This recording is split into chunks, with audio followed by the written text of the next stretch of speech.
We're continuing the halachot of Basar B'Chalav. Baruch Hashem, it's a long journey, but we're getting there. Now he speaks about a person cooking meat on his stovetop, and then he cooks dairy on the same stovetop, right? He says that mutar lebashel al kiraim shel gaz machale basar machale chalav. You don't have to have separate stovetops if you want to cook meat or you want to cook dairy.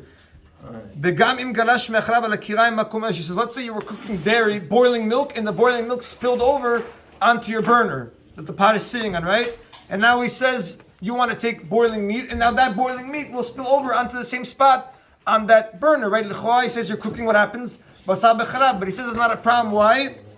Because whatever spills onto the burner, onto the stove, that automatically gets burnt by the fire.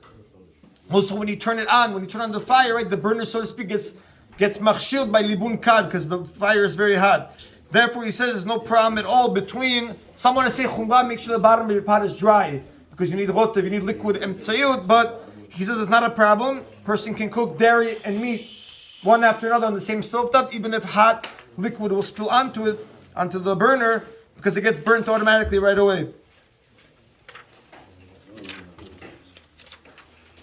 He says, "Haminhag kayom bebatim rabim lasot b'mitbach shnei kiyorim b'chal basar chal chalav."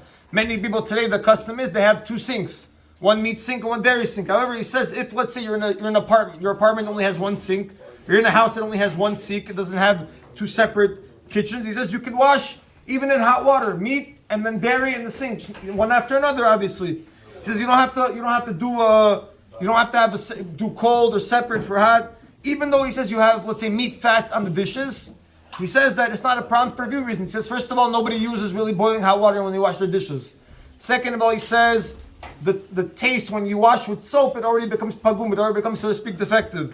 Therefore, he says, me'ikaladin, a person doesn't have to have two different sinks. You can wash the same sink, meat and dairy, obviously separately, one after another, not together. But he says that again, the Jewish people were kedushim. We have already people who are accustomed to having two separate sinks, so they could wash the dishes separately. Now he speaks about he says the filter, the drain, right? You have a drain in the sink. He says even though sometimes in that drain you pour, let's say, boiling hot pasta, the water pours into that, what's that thing called? The strainer, yeah, exactly. He says, and maybe sometimes you'll have particles of meat in there and the hot will go in it. He says you could take that, rinse it out, and put it in the dairy sink. Let's say you want to switch it to your dairy sink. It's not a problem at all. He says, if let's say it's switched, it's not an issue. Because he says most times the drain is used with cold. So even if sometimes you'll pour hot pasta on it, you'll just have to rinse it out. Yeah, but the strainer doesn't touch the food anyway, the plate anyway. Doesn't have to, you're saying, yeah, okay, fine. Then, again, you would think that because whenever you pour hot water on the drain or whatever food, the strainer, the food will go in, and then when you pour hot water again when you're washing dishes, the taste will come out. That's why. But he says it's not an issue at all. Because he says that most times you already have solutions in there, like salt, like soap or whatever, and other times the food is already nimas me'achilat kelev, like nobody will eat it. Yeah, it's true. It's not an issue. He says you can. Some people say irui also is not cooking. He says many reasons why it's mutar.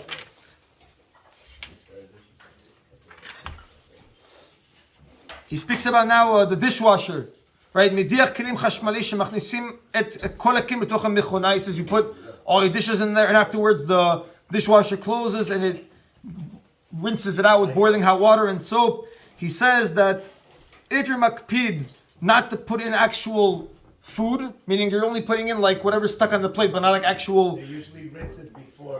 Oh, they rinse it before. Then he says if there's only fats, so to speak, just fats or something like that, he says it's not an issue at all to use it with dairy afterwards, even if it's during that same day. However, he says if you're not makpid and you put plates into it that have like mamash chatichot, like actual pieces on the plate, then he says kashela akel. Then he says it's already harder to be lenient. Why?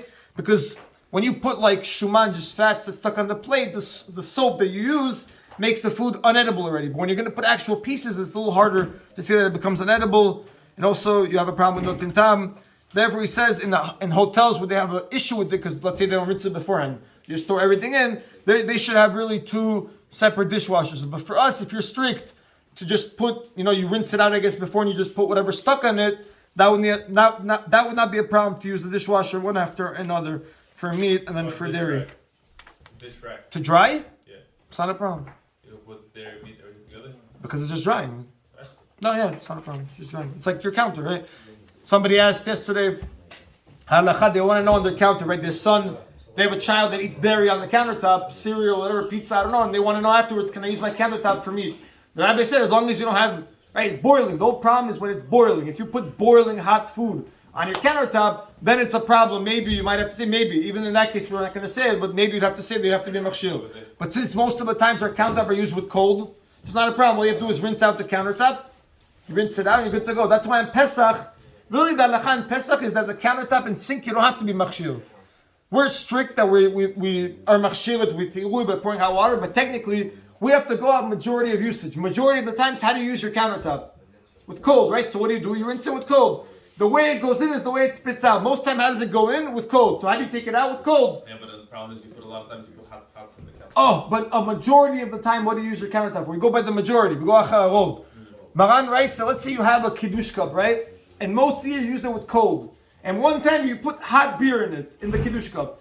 Comes Pesach, how am I going to be machshir this cup? Do I have to put hagala or can I just rinse it? Maran says you can rinse it with cold water and you're good. Why?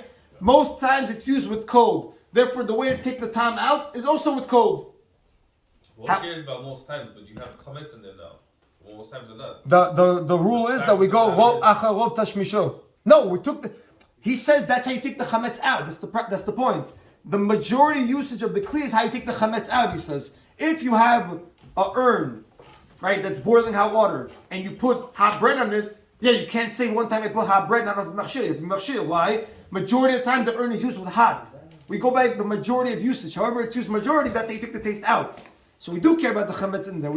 That's how we take the taste out. So by countertops and sinks, where most times you don't actually use it with hot chametz, it's usually used with cold. Nobody washes dishes, I hope, with boiling hot water.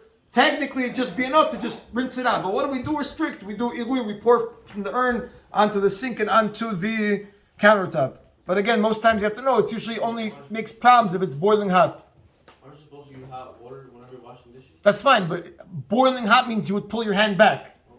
The only way the only way taste will transfer into items is scalding hot water. But nobody washes their dishes like that. Hot water is like you said, the pasta water. Yeah, but other than that, you don't usually wash your dishes in boiling hot because you're gonna pull them back, right? So that's already called lukewarm. The taste won't transfer in that case.